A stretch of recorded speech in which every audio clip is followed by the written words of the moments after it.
We have David DP Pineda. David is a U.S. Army disabled veteran, is the founder of the online community Veterans Network, host and producer of numerous online streaming shows dedicated to topics and issues concerning veterans and active duty military personnel. He's also an entrepreneur of numerous personal growth and service products, including upcoming resources for disabled veterans who would like assistance with filing for rating increases with the VA. He spearheaded the development and growth of multi-million-dollar projects that impact thousands of users. He's an investor, an educator, and an author, and a mentor. David, the floor is yours. Thank you, everybody.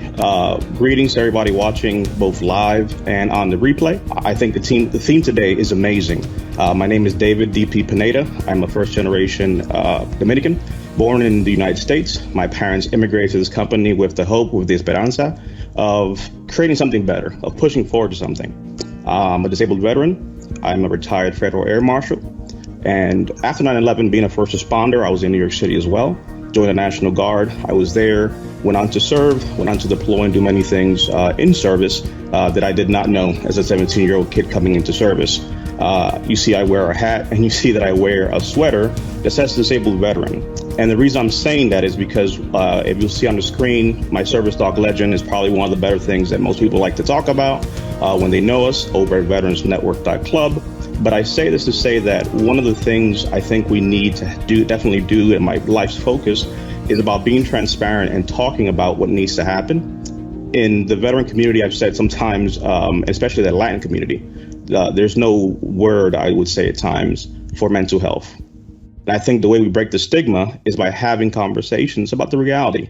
I was able to serve, went to the Marine Corps Command Staff College, had many great times doing amazing things, went on to law enforcement, counterterrorism. And then after service, I came to the point of realizing that I could not continue doing the things I wanted to do because of my disabilities, because of my mental health disabilities. Something that as Latinos, we don't necessarily speak about too much, right? When you come back home, you figure, your parents immigrated here to do something better. And when it's all said and done, it's like, hey, David, are you good? Right? And the answer is always C, right? There is no, I'm not good. And I think breaking the stigma of being able to have a conversation begins that process, right? Why do you have a service dog? What does that mean, right? Let's talk about these things. So part of what I think is amazing about this conversation today, highlighting our heritage, it's that we have a strong bond, our culture, the future, right? That hope, la esperanza. And part of that, I think, here also is looking to the future. As veterans, as Latinos, sadly, sometimes when we leave service, we live in the past, right? Our best days are behind us. What we do at veteransnetwork.club, my mission in collaborating and being here today is to begin to talk about the future. So the mention that was put forward is I've been successful in a lot of different things.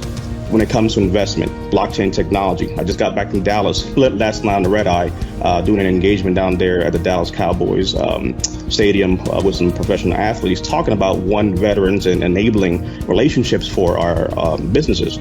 I say that to say that part of the future, what esperanza means, it's a hope of what's ahead.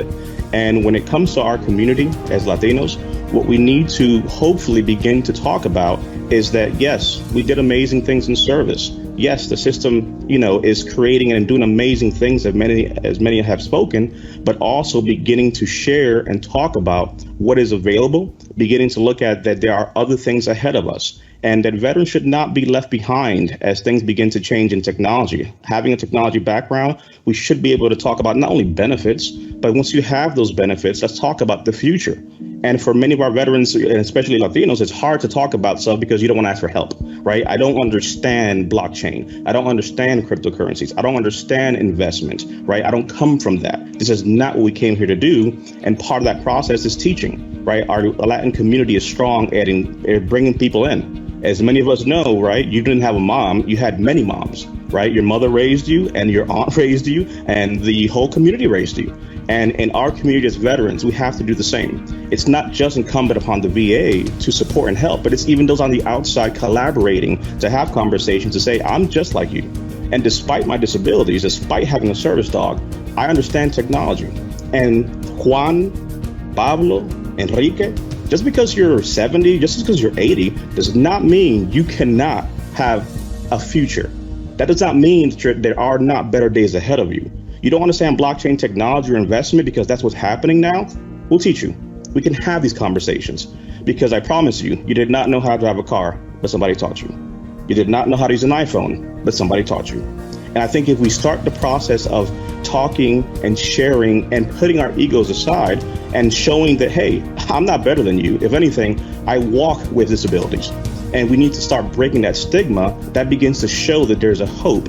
So I would like to just close in saying that for me, one of the things I love about this is saying that despite the fact that we might be disabled at times, we're not unable, right? As veterans, it's fun to say, well, my knees are bad and my back and, I jumped out of planes, but we won't talk about anxiety, depression, or PTSD because those are not the things that we're proud of because we don't want to be judged by those things, right? Like if William, for example, had a limp, you wouldn't say he's a limp. But if DP has anxiety or PTSD, would you call him that? So we internalize those things and make that our identity. And I don't think that's really what is the truth. The fact is, you may live with a limp. You may live with a bad back. You may live with a bad leg. But you also at times may be living with anxiety. You're not anxiety. You may be living with PTSD. You are not PTSD. There are many challenges that we face as Latinos. But the fact of the matter is we overcome them. But we've always done that as a team. In service, we did great things as a team. After service, we will only do that as a team, not because of the system only, because we have a tribe. So it's not just the VA, it's also those outside. So if we see gaps, let's fill them. That's why we created veteransnetwork.club, to help, not to replace. My job is to make a point to say, hey, it's not just my mom who raised me, it's my aunts and my community. So as veterans, as Latinos, we must do the same. If there's something missing, reach out. When they reached out and say, hey, DP, do you want to jump on the panel? Let's do it. We don't have a conversation for the Million Veterans Association. Let's do it. Because unless we get our hands in and help and share, we will not advance. So again, I appreciate your time. I appreciate this space. The only thing that I would echo for Chris is I wish this was in person because as we all know, the best part of a Latino gathering is the food. And Lord Almighty, I am missing some of the food that we would have been enjoying right now if we were in person. But that will definitely be for the future. But thank you all for your service. Again, it is okay to not be okay. If you are seeing this, the fact of the matter is our past does not define our future. We've made it this far. We can go further, and we owe it to the person to our left and to our right and those that are coming after us in service to be able to tell our story and be able to reach out and help them move forward. Thank you very much for your time.